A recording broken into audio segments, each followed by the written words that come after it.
Hey, welcome back to Austin Action Fest and Friends for another episode. I am Benjamin Reddick, aka the Violence Conductor, along with, Danielle Cavanis Weatherford, the Queen of the Universe. No, Golden Child. and we have a very special guest with us today, Miss Joanne Butcher, of the founder of Filmmaker Success. I'm gonna clap for that. Everybody claps. Thank you so much for joining us today, Ms. Butcher. This is going to be exciting. I've seen a lot of your content in the last maybe 2 or 3 months, and I'm just excited to get to know you. And I have you drop some pearls of wisdom on our little video here. So just tell us a little bit about yourself and how you got started in the business. Well, how did I get started in the business? It's funny when you were saying about how you love action, and so when I was a young child, I used to have dream in movies. I would dream of cowboy and western movies, and I was always an Indian. In my dreams, we always won. You know, at the end of the dream, it would say "the end." So my dreams would always end with the end. And then later in life, when I moved to America, I moved to Miami, and I was volunteering with this organization, and we would show films at this bookstore. And when they moved to Lincoln Road on Miami Beach, they asked us to come with them, and then we opened a cinema next door. So we had a first run cinema, which means that we showed movies the week that they came out with all the press and all of that. And we ran a film school where we taught filmmaking. And then we were just so popular. We were just an incredibly popular organization. People would drive from hours away to come to our cinema. And a few years later, I had been raising the $500,000 a year or so to run the organization. And I asked some filmmakers who had already made a feature film how we could help them, because we were good at helping beginners, but how do we help a more seasoned filmmaker? And so I got together a whole group of filmmakers and realized that the thing they needed was money. And they didn't know how to raise money. They didn't know how to do any of that. And I was already a fundraiser. So I started teaching filmmakers how to raise money. And then eventually I left Miami Beach and I moved to San Francisco.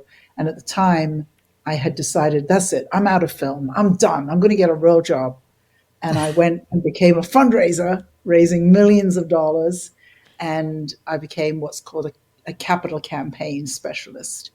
And after a few years of that, I became too sick to work. And I spent 7 years in bed, not working.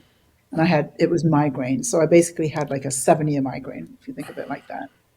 And when I started to emerge from that, it came to me that if I can only work 2 hours a week or something, 4 hours a week, then I want to go back to working with filmmakers because those are my favorite people. And so I started work as a business coach. And really, it came from the understanding that I, I was a filmmaker. I taught screenwriting. And and then I ran a cinema, and I worked with distributors, and we did, exhibition at the cinema, and we did marketing, and we worked with the press, and we sold tickets. And what I realized when I started coaching was that filmmakers didn't have that whole through line. They didn't really understand the part where you go from writing and production and creating your film to distribution, exhibition, and marketing and making money. And so I put all that together, and that's what I work with filmmakers. And the funny thing is, there's almost nobody in the industry who has that information. So often film festivals and film schools know the creative side, but they don't necessarily know the business side. So I realized I had something to offer. And thank God I'm now well and I work full time. But I really started from the concept of like, look, filmmakers are my favorite people in the world. If I can just work 2 or 3 hours a week, I'd rather be working with filmmakers. So that's how I Okay. started. And I help filmmakers raise money. I teach them how to raise money and I help them raise money. And that's what we do. Awesome. Well, that's actually really interesting because you are definitely in the right place. The whole purpose of these conversations is to not just talk to directors and DPs and cinematographers. It's the business side. So we really try to balance out who we chat with so that our filmmakers get that information that you're talking about. So please, if you are at home, get your notepads ready. We're gonna get as much as Joanne is willing to share with us, and then we're gonna try to con her into coming to our event and maybe doing a panel or something. Because I think that would be just money, and it's I was copy. just on a panel, not yesterday, the Sunday before. We have a festival in Miami called the Urban Film Festival. It was my second year being there. I was on a finance panel. The year before, I was on a distribution panel.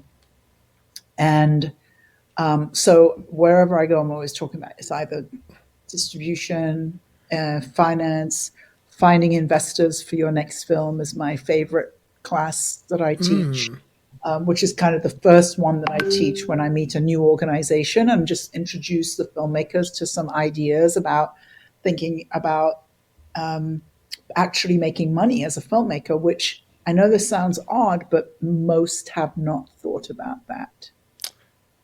No, it's not odd. I know a lot of at all. Most people, if you talk to them, there's no marketing plan. There's not a strategy to get the money back at all. Right. So that's not surprising to me. And I'm like, no. If you were going to be a chef, you might have a passion for food and for cooking, but you would expect to make a living. And so if we start from that perspective, which is I'm a filmmaker and I expect to make a living, then okay, now what do we put in place to make sure that that happens? And for some reason, I just suddenly thought of this story. I don't think I've ever shared this before, but I had a friend who was just in agony about his 21-year-old son who was either sleeping or playing video games. He was like, I don't know, he just plays video games all day long and he doesn't seem to have any interest in getting a job. And I went, oh, what video games does he play? He was like, well, I don't know. In 2 weeks we had that kid at a job interview working for a video game company. But I it's have just, had this conversation. Not that it's missing the conversation or the opportunity within their environment. yeah, Exactly. the father is freaking out because all my son wants to do is play video games, and I'm like, okay, let's get him a job. Yeah, yeah, yeah. Yeah, How hard is it? yeah.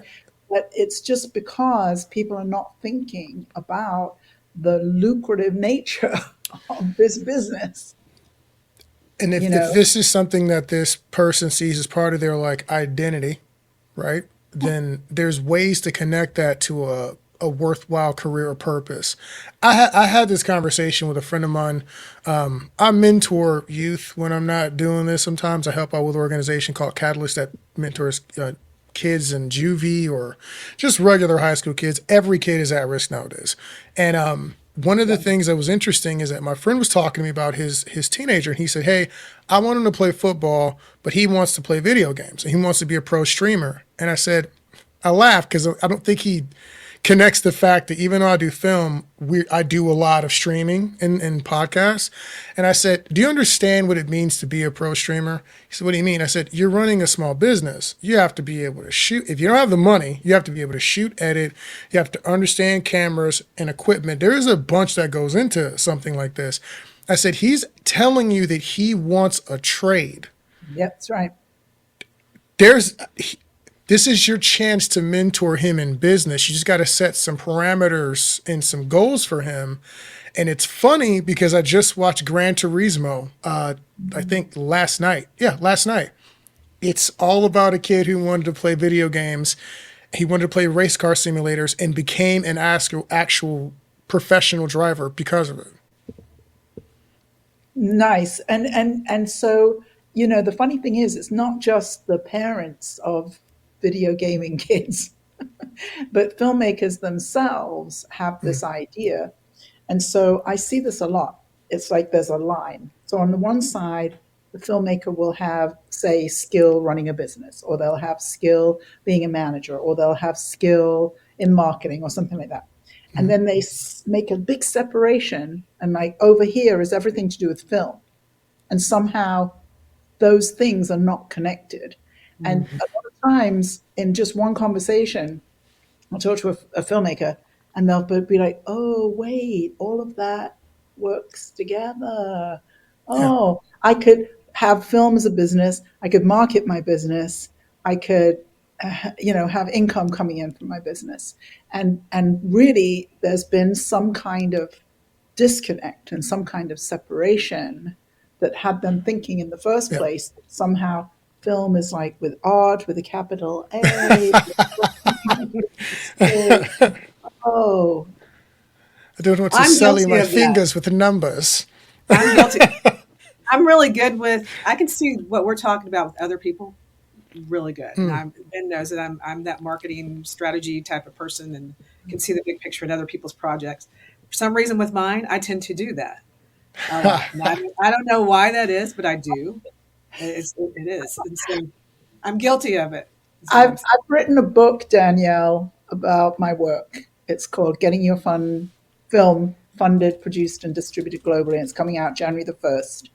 Okay. And it's about my work. But a lot of times I'll find myself writing in the book what I just said, like the thing about the split, the disconnect that you just identified with.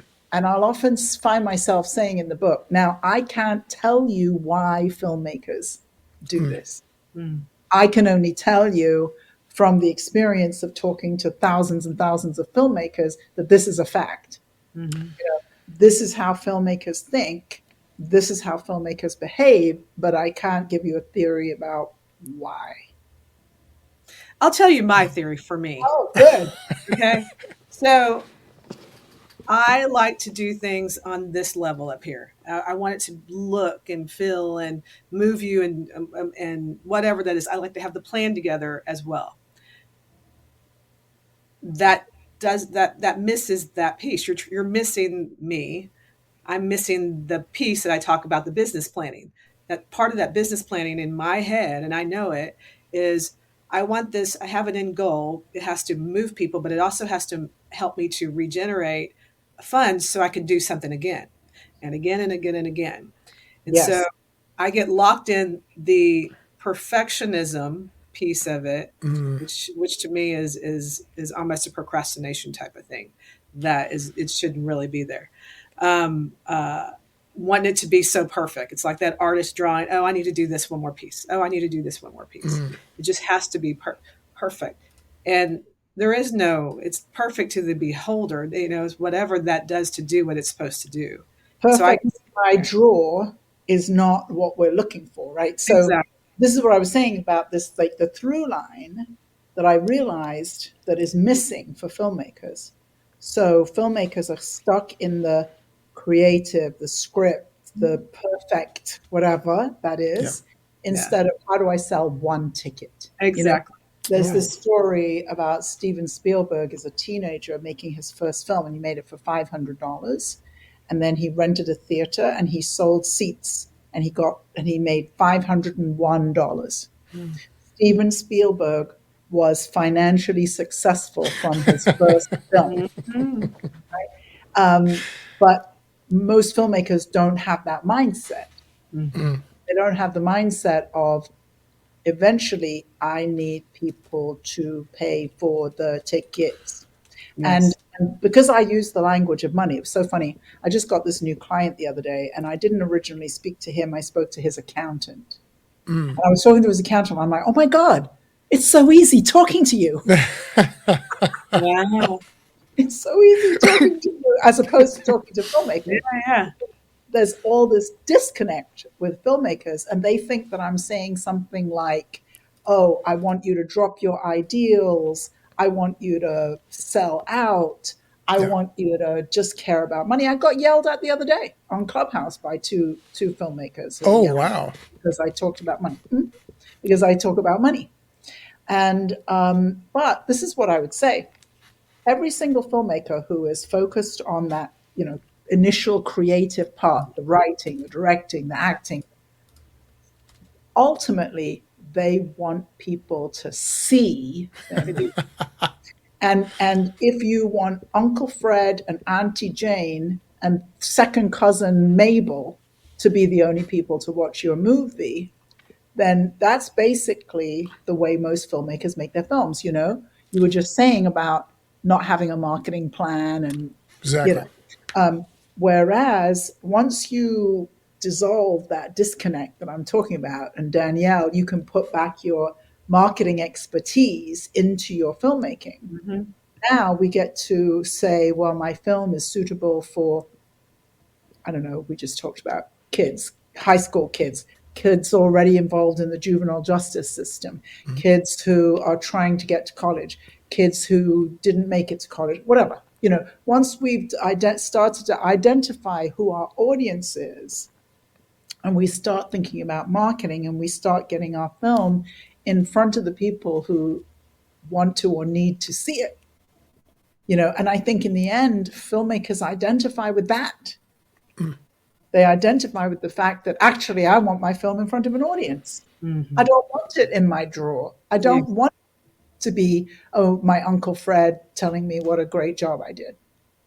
I think one of the things that's interesting, always been interesting to me, is that, and I come from when I was younger, I did a lot of like customer service and business and sales and stuff like that. Was Mm. the idea of making money to many people was like filthy. They have this thing in there that's, I don't know. I know back in the day, like my mother and my friend's mother, she was Catholic, and she used to say that money's the root of all evil. So she Right. had an aversion to money, and I Yes. was always taught from business people that the people who have the most money, or the reason someone gives you money is that you're serving a need. Mm-hmm. So you'll have money if you're filling a need or a gap. So I've never had that aversion. It just made sense to me. And I'll never forget when Alex Ferrari said he said there's twice as many letters in the word business as in show, in the word show business. And and I've always said, if we can't do business, there is no show. If we can't make any money, there is no show. And I think it's rude when people want to make a movie using someone else's money, telling them they're going to recoup it, and you don't really care about recouping the money. You know that if you get this movie out, it's like your calling card. Well, what about the people who helped you make this movie? You don't. You should have a desire and feel a responsibility to pay that debt back. So I've never really understood how people land there. Like, that's fine if you're going to go do a passion project with your friends out in the woods somewhere. Great, you can be as artistic as you I've been want. in But if you those movies. many, I've made a couple of those projects. But if I start asking people for money, we have to talk about that a little bit Yes. differently. It's interesting. I have several clients who, before they worked with me, did raise money from investors and lost a lot of money. And,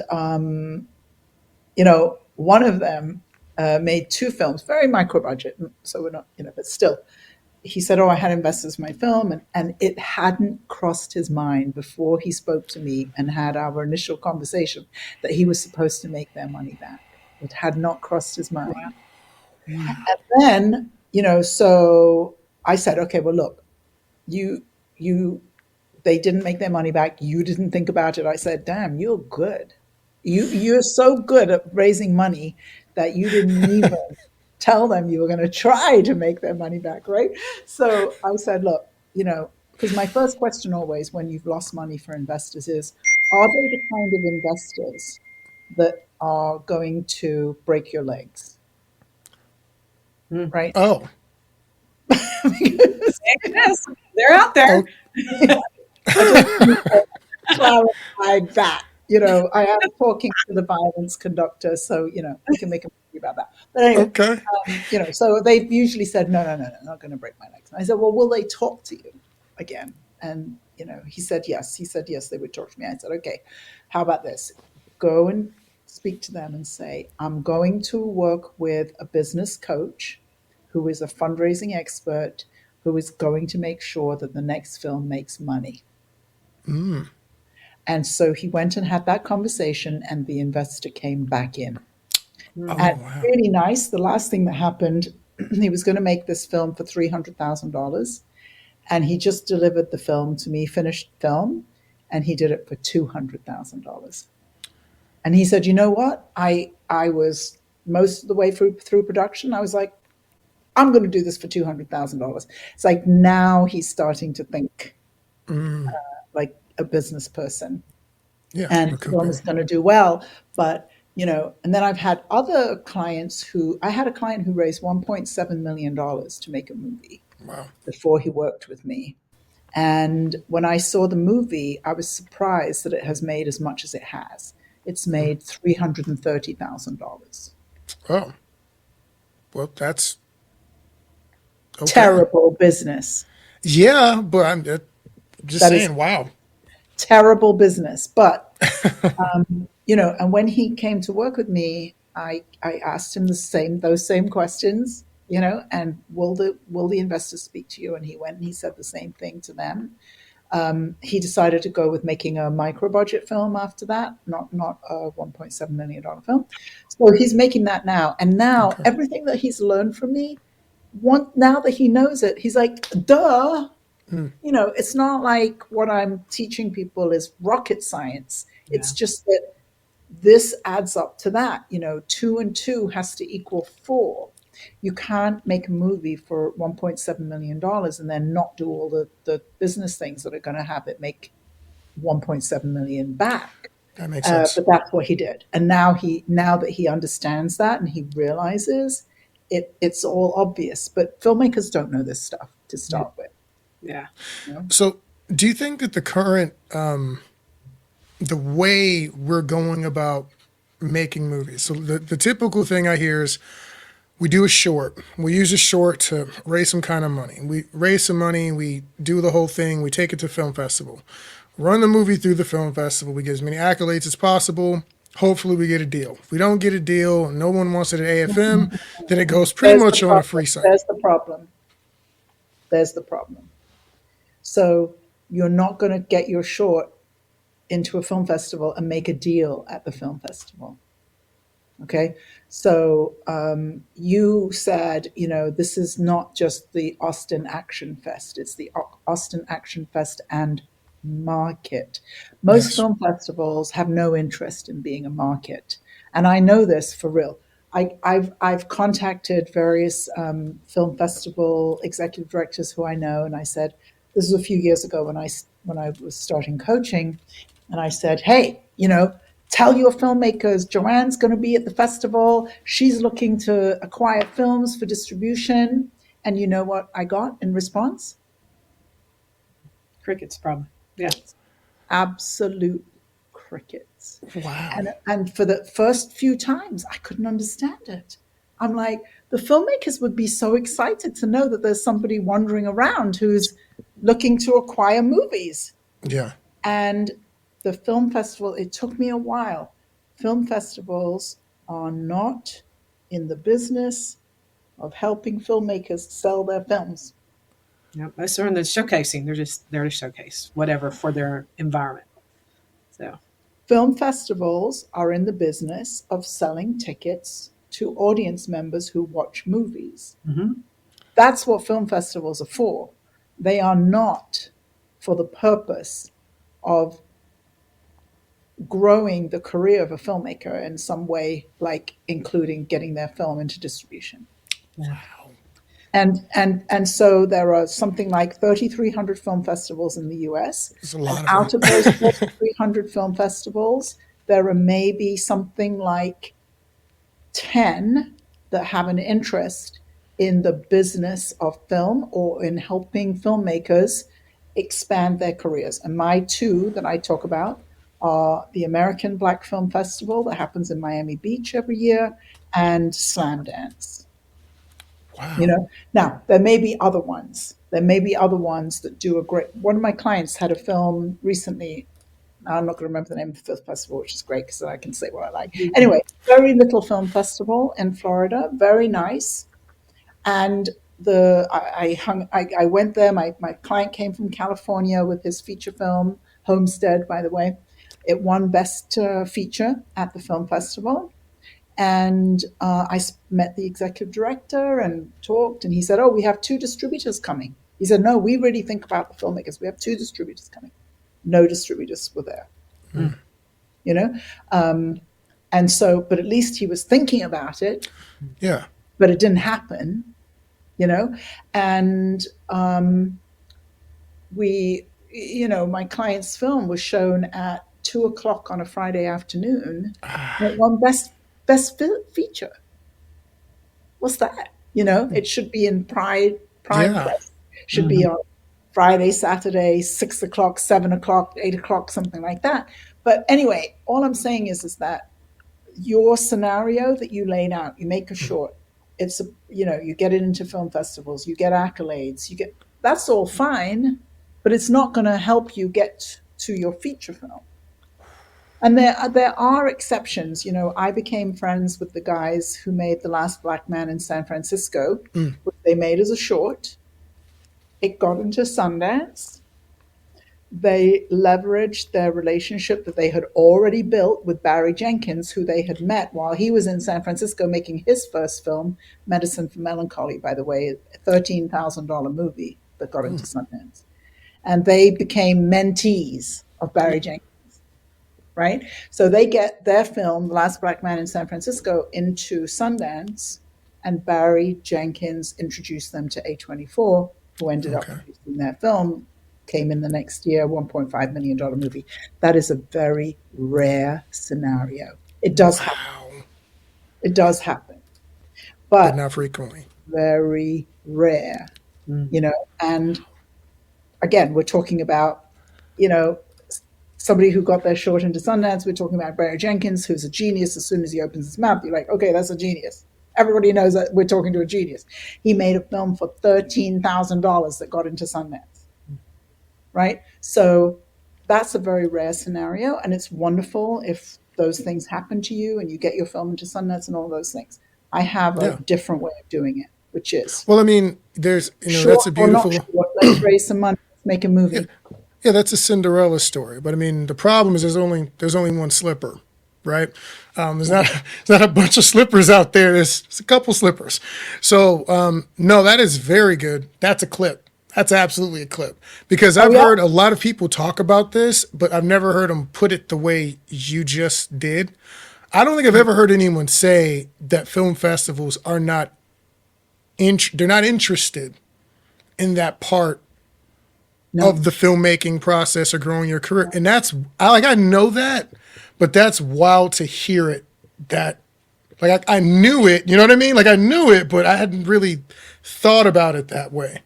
I've been yelled at for saying what I just said, but the fact is that the only film festivals where people make deals are the markets. Sundance, Toronto, Cannes, Rotterdam, Berlinale, they're markets. So we call them film festivals, but they're markets. If you go to Sundance, there's a market happening. All the distribution companies are there. All the films that are in competition are all looking to get distribution at the festival. The same thing for Cannes, the same thing for Toronto. Toronto just started yesterday, I think. And they're talking about, people wanting to sell their film at Toronto. And we're talking big films with A-list actors. They get their deal at Toronto, But so they get the deal before Toronto and announce it at Toronto. And announce it. Exactly. But those are the markets. So this whole idea that I'm going to make a short and I'm going to get it into a festival and I'm going to win all these awards and that's going to lead to... No. I don't know if it's back here somewhere. I'm an award-winning. You're not gonna use that scythe on me, are you? Oh no, ma'am. That Capesh will not come out. But there's an award back there for a music video. And realistically, and this is pure hubris, but I I kept hearing everyone say award-winning filmmaker on their resumes or whatever. So I started looking up the film festivals that Yes. people had won the awards in, and I'm like, these aren't highly competitive competitions. So then I was like, great, I'm going to be an award-winning filmmaker. So Right. I made a rap song about fashion, and it's ridiculous. And then I threw it in a bunch Right. of festivals, and we won awards, and that's how I became an award-winning filmmaker. Right. And it's exactly as you said. There was no one knocking on my door. Nobody came and handed me a check. I don't even think I won. I didn't win anything. I got like an You want award, an but award? yeah, I'm but I an didn't get like a award-winning filmmaker too. I've got a few of right. them. But So, I didn't I even get like tell my a clients to never say I'm an award-winning oh, interesting. So tell us why. because it has no value. ooh. So once you start saying to everybody I'm an award-winning filmmaker Yeah. and it has zero value, then you're devaluing yourself as far as I'm concerned. I've never been asked to explain why I say that. But, for me, I just posted one of my clients just won like 4 awards at a film Yeah. festival, and I just posted. I'm like, congratulations, Yeah. that's awesome. But to me, the bottom line that I want for my clients is that they get distribution, Mm-hmm. Yeah. and so getting into the Rapid City Film Festival and winning an award is not going to get you distribution. So And I love all those. I yeah. just told the story about my. Yeah. I drove 2 hours to go see my client's film at a film. I'd seen the film. I went to have fun at a film festival. I love film Yeah. festivals. Great. And All network. I'm saying is that's not where the business happens. Yeah, that's not, yeah. And that's true. And what surprised me about that whole plan was, I had been in competitions like Film Riot did something here and it was sponsored by Black Magic. So there was like gear that you could win. And I was like, cool. And so when I submitted to all these film festivals on Film Freeway, I'm like, okay, great, I'm going to do that. Maybe we'll win some stuff. We won some awards for another project. I didn't get any free software. I didn't get a trial to Writer Duet. Shout out to Writer Duet in the corner, as you can see there. At least at our event that is more of a market, like you said, than just a film festival, we make sure to give people like tools or backstage passes or something, because a lot of the filmmakers are going. You're spending a bunch of money for the film festivals as well. And as you're saying, you're not probably going to get a deal out of it. You're not getting distribution out of it. And after that year, after they've gotten that showcase out of you, they're probably not going to show your project again. And it's just kind of dead in the water, and And that's you unfortunate. just spent a whole bunch of money, That's exactly right. right? So I would prefer to see a filmmaker. One of my mantras is 2 shorts and a feature. Partly that's the Barry Jenkins path. He made 2 shorts, then he made a feature for $13,000. Not very much money, but so a lot of times filmmakers will be making short after short after short. No, get on to making a feature. The feature film is the doorway to the industry. That is what's going to get you into the industry, and that's what's going to start you earning money on your film, So, right? so how do you feel about series compared to right now in this It's not moment in the time? way to get into the industry. Okay. No, it's not the way to get into the industry. Every filmmaker now says, I want to make a series. But imagine, my lowest number to make a feature is $40,000. I know people have done it for less, but I'm like, let's raise at least $40,000 to make a feature. Most of my clients raise more than that, but not that much more, 70, 80, 100,000, the ones who are making the micro budget films. But to me, if you can raise $40,000, it's time to make a feature. Now, imagine if you can make a 70, 80-minute film for $40,000. You're going to have to be very creative. And I always say, if you're making a film for $40,000 and it has a beginning, a middle, and an end, we're good. It's a lot of favors. It's a we're lot of good. favors. We're good, Yeah. right? And if we can get distribution, which is my lowest goal for anybody, that they get distribution. So that's a starting point. Okay. Now, imagine if you have to make a series, and let's call it even a 6-part series, and you have 6 half hours. How many hours is that? That's 3 hours. How much money do you need to make 3 hours of content? And and if you can be brilliant and creative for 70, 80 minutes to make a feature film, how much more brilliant and creative you have to be to get 3 hours and you still don't have any money? It doesn't work. Plus, and this is the other thing, the business doesn't work like that. The platforms are not looking to buy series. They're not looking to buy completed series by independent filmmakers. It's not their business model. So I make this speech all the time because nowadays, it used to be every filmmaker wanted their film at Sundance. Then for 10 years or so, it was, I want my film on Netflix. I still hear that all the time. Yeah. The client I just got, where I met his accountant first, I want my film on Netflix. Well, that's okay, you know? But now it's become, I want to make a series. But people are not thinking about the money, you know? I mean, to really be able to compete, the lowest budget I've seen for a really competitive piece of work that was a 6 series, 6 hour, I think hour long series. It was a documentary piece. Was $300,000, and that was a company that owned. It was a production company. They owned all its equipment. They basically didn't pay anybody. They made their show for $300,000. That's the lowest budget I've ever seen to get something that could actually sell. Wow. Okay. So it's like, oh, I want to make a series. Great. Where are you going to get the money for it?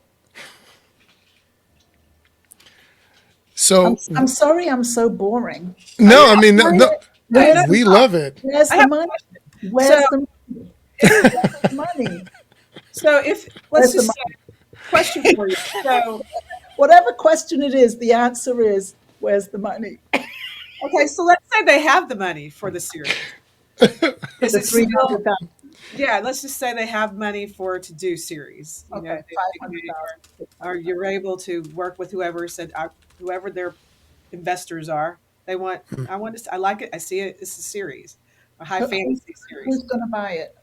Would be my Okay, so question. that's so They, is it that they're seeing all these different things? Like I'm a series nut on Apple TV and everything else. I love watching over, the next, the next, the next, the yeah. next. And Do you know what the budgets are on those shows? they're obnoxious. Yeah, they're high. No, I mean they're spending multi-millions of dollars per episode. Yeah, that's what I mean. Can Oh, a beginner filmmaker compete with that? Not on an Apple. No. probably I not. don't No. see it. I don't see it. So I'm happy to change my mind once I see companies buying finished series. Got it. If somebody has been able to raise the money, but if you can raise $500,000 or $600,000, I would just make a feature film. Sure.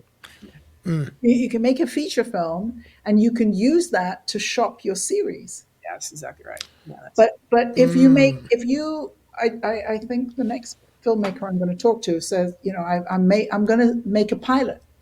How much money can you make from a pilot if yeah. it doesn't sell?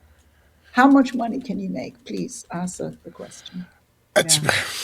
What? I do None. not know. No, because the pilot's not. It's not a completed project, so it is. You can't sell a pilot. So Yeah. all I'm saying is I always make my speech. Make a feature film. You can sell the feature and you can use it to shop your series. That makes sense. I mean, unless you have made the most magical thing ever and you have some kind of crazy fan base that already exists and they're going to pay you to do stuff like that. Because weirdly enough, I did see a group of people, and it's really unfortunate. I don't even know what happened, but there was a group of people doing, they're big into stunts and VFX, and they were doing like anime stuff before it was cool, right? And they had a ravenous base, and they did a crowdfund for about 100 grand, and we were supposed to get a series out of that, and we got like 2 episodes, and then it just just disappeared, and I was like, "What is going on here?" And I It's never. it's like it would be like saying, okay, I'm going to go from zero to working on weightlifting, Mm, right? And I'm going to bench press my body weight today on my first day. probably not. Probably, right? But that's what it's saying when you're saying, I'm going to make a series, an anime series. Oh my God. But Yeah, they could have taken that $100,000 and made a instead of tight ending up movie. with 2 episodes, they could have made a feature and then started making money from the feature, right? True. And then use that feature to shop their series. I see what you're saying. Yeah, and I know a couple of people interested in doing a series where those are passions of love, and they are doing no budget stuff, and they're fine with that, which is very different from what we're talking about, which is how do I make my money back and how do I have a career and feed my family to do that. May I translate what Please passions of love means? go for it. Yes. It means I'm going to spend my own money on something that can never make any money. That's what that translates into. Yeah. I mean, yes. And Which is so, fine. I started out as an experimental filmmaker working in Super 8, and but eventually, you want to sort of move on. it's got to change. Yeah. So I do have a question in reference to they get tired of eating the ramen noodles. Totally understandable. I'm married. My wife is not going to eat ramen every single day, Uh so oh. I have to be like. She even gets mad if I like do favors sometimes for people. She's like, "Is it paid?" Right. I'm like, "Listen, Is it honey, pain? I owe this guy. Okay, just Okay. it'll be fine." So if we're talking about someone who's going through the process, besides contacting you and getting premium, optimal, top of the line coaching, what are some actionable steps some filmmakers can take who are trying to be profitable with their projects? What are some things they should be on the lookout for doing just to get started on the right foot? Well, the first thing that I would say is when you deliver that film to the distributor, I don't want you to be owing anybody any money, Mm, right? So, and I believe in, as I said, even at a number like 40,000 as a sort of beginner number, and 40,000 is a lot of money. If I had $40,000 that I could spend today on something, that would be cool, right? So $40,000 is, I think of that as the lowest bar, where everybody can get paid a little bit, everybody gets to eat, yeah. and when the film is finished, you don't owe anybody any money. So that's kind of the first concept. And even if you're making a short film, you know, raise the money first so that that money doesn't come out of your pocket. I just don't like the idea of filmmakers using their own money and getting broke making films. Yeah. Yeah. So if you can raise the money and make the film, when you deliver it, you don't owe any money, ideally to yourself. I always say for people who invest in working with me, we're going to add my services to the budget so that by the time you deliver the film, you don't owe yourself any money either, because we want to make your wife happy. Oh yeah, you want to make her happy big time, by the way. Yeah. Yeah. We want I'm not to make trying to your get wife yelled at. happy. So then, worst case scenario, let's say that movie that you've delivered to only makes $5. You know what? That's your $5, I right? see what you're saying. What if the movie makes good money? That money is yours, right? So that's the way I like to work. That we're going to raise the money up front and then make the movie. So it sounds like you're saying that if you're a starving artist, that's just a translation for you doing bad business. I think it's a concept and a mindset. I'll tell you this. Right before COVID, when I was still living in San Francisco, I went to this event and it was for actors and filmmakers. And they had a whole room, like 100, 150 actors and filmmakers in the room. And then they had some of us who were teachers, who got up and gave a little 5-minute presentation. So I did my little presentation, and this acting coach gets up on stage and she says, well, I've been teaching for a long time. I love my work. And of course, as actors, we love what we do and we know we're not going to make any money doing it. And, and I swear, I thought about, for a second, I thought about leaping up on the stage and grabbing her by the throat just to demonstrate to everybody how I felt about what she said. Yeah. That's rough. Because how can you, as an acting teacher, be passing on that to your students?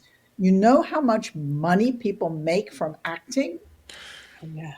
Oh, But if you are teaching people how to act, but you're failing to teach them the business, to me, that is wrong. Now, I'm not saying by any means that all acting teachers teach the business. I have a very good friend, and he doesn't teach people the business. He teaches them how to act. But for me, and if you're not going to teach them the business, then keep your mouth shut about how much people are going to earn or not earn. One of been there. this is interesting because it kind of makes some other conversations that are happening right now make sense. So everything going on with the strike and everybody's weighing in on that. And I'm like, I don't know enough to have a real strong opinion about it. But every time I've heard someone post about it, I said, they're like, oh, well, the business is, this or the business is that. And in my mind, I'm going, you're not an employee. You're self-employed. You're a business. So what did your contract look like? What did their contract look like? Where did the money go? What did it cost to do all this? Are we cross-collateralizing 4 or 5 projects, and so your project looks profitable, but it's paying for these 3 or 4 other failures? What's happening? Because I don't know enough to have. I'm hearing a lot of strong opinions, and I don't know. So at the end of the day, I'm like, know your business, know the contracts, know if you're getting proper value for what you're putting in, and for your part. Are you willing to gamble on yourself? Will you take less money for more back end? Okay, I just want to say something about the strikes. So I think you were getting to it. Will you take money on the back end? Yeah. So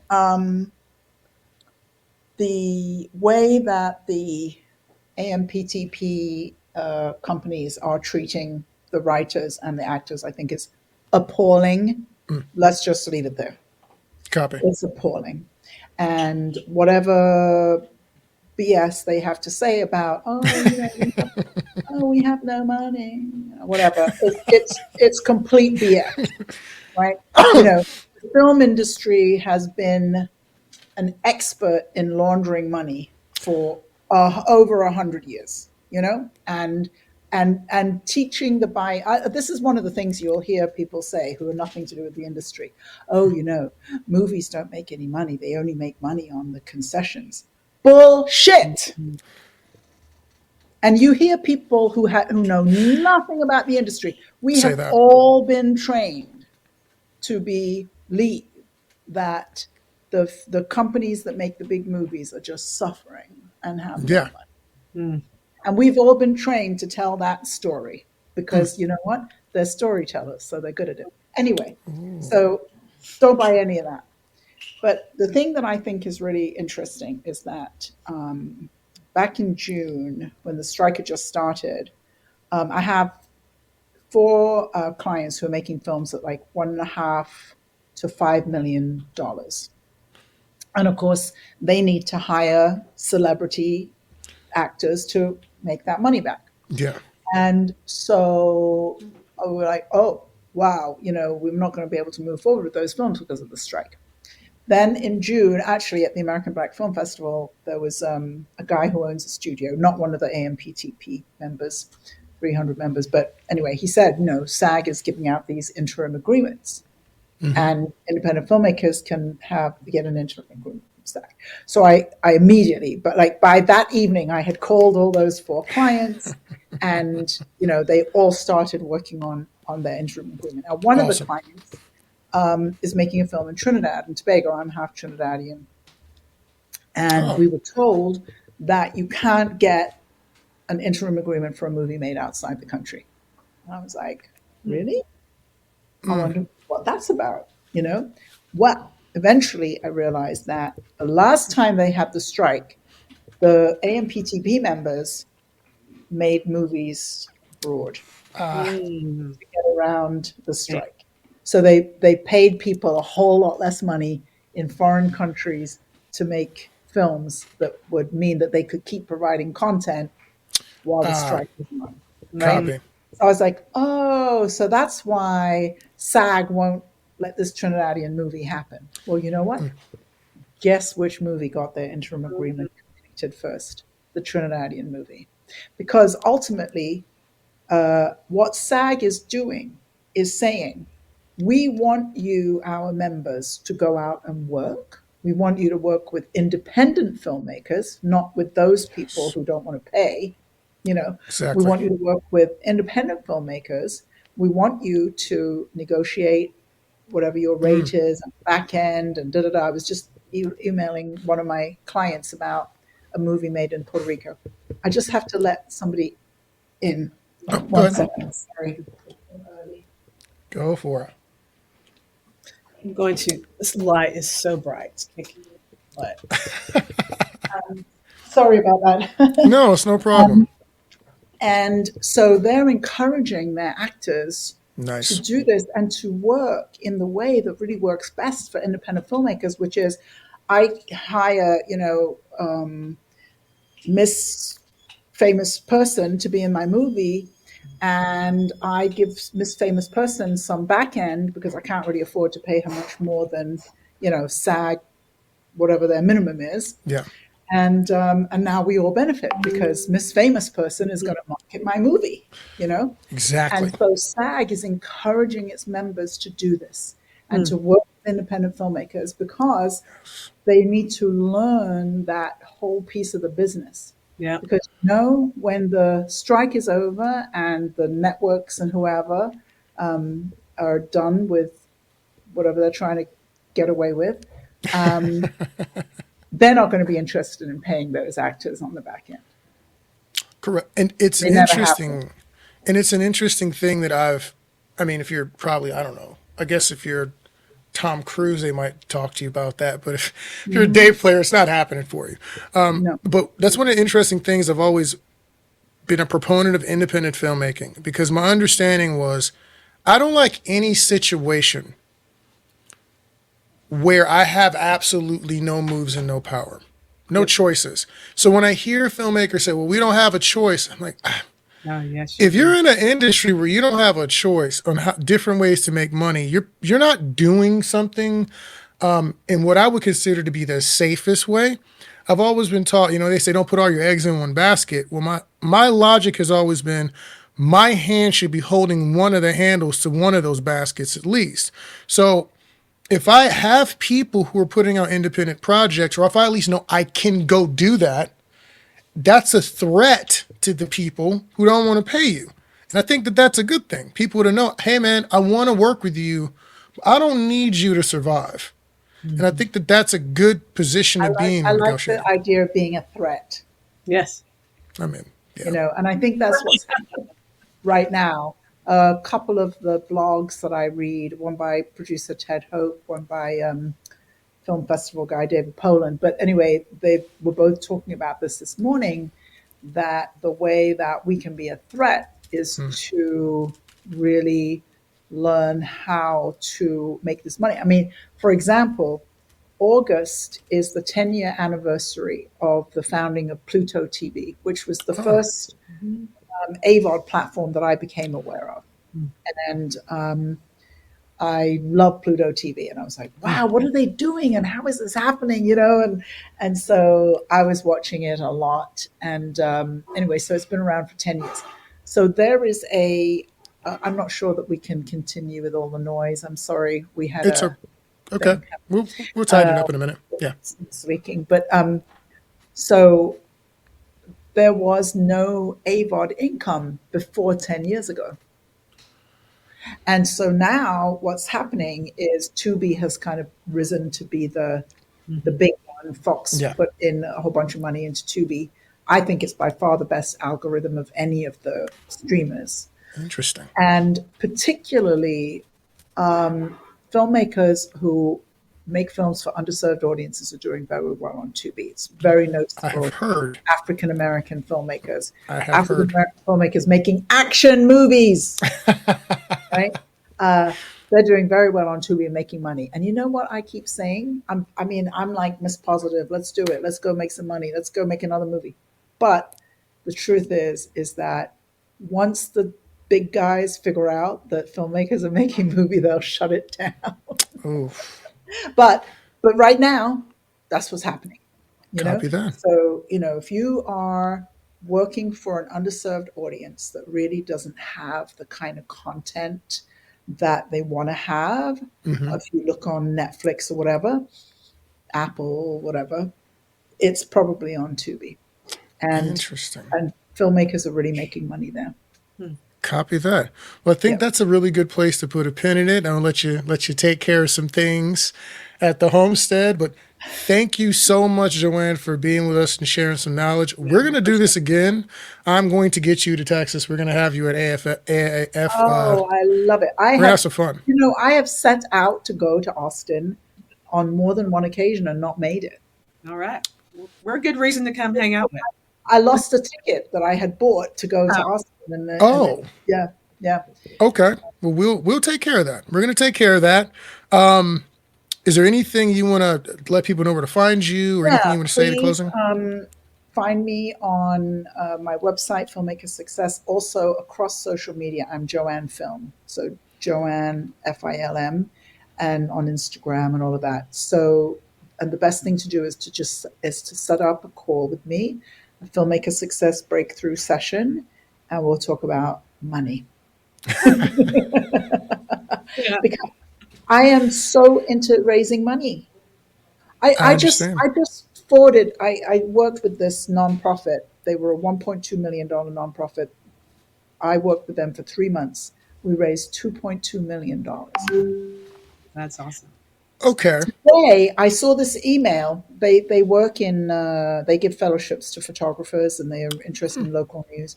And I got this email today about this foundation giving money. And I forwarded it to the ED. I said, and she wrote back and she said, yes, we got $3 million. Wow. Ooh. So their whole organization has been transformed. Yeah. And so when I'm always talking about money, but when I see filmmakers have this transformation that they go through when they work with me, of becoming people who also are like, where's the money? Who start earning more money, who raise money to make films, who get films into distribution, that start making money and start really seeing, no, this is a career. This is where I'm going to make my money. This is how I'm going to make my wife happy by bringing in the money. It's absolutely amazing to see that transformation happen for filmmakers once they grasp this concept of I can build a career with this. Copy that. Well, that is a perfect place to put a pin in it. We've been on here for about an hour. Thank you so much for coming and sharing with us and straightening some things out. We're gonna plan on doing a deep dive in 2024, the next event, or maybe before then. We'll talk. We'll figure some things out with Miss Joanne. Danielle, anything you want to say before we get out of here? No, I just want to say thank you. Thank you for your time. And you dropped a whole bunch of knowledge on a lot of people that have never heard it before. So I really, really appreciate that. Yes. Fabulous. Thank you so much for having me. It was a pleasure. It was our pleasure. Again, guys, thanks for joining in with and hanging out with Austin Action Fest and friends. This will be up on the tubes and the rumbles and the whatnots and the Podbeans and all the things. Like, share, write comments in the comment section, engage with us, share this. This information is intended to make sure that us filmmakers can get out here, filmmakers, actors, everyone involved in the process, pay some bills and still work on the thing that you love doing. You don't have to necessarily leave the place that you are in order to make that happen. That is a big part of what we're trying to promote here. Just stay focused, keep fighting, and continue to ask, where's the money? Catch you on the next one. Bye-bye. Thanks, Joanne. Bye.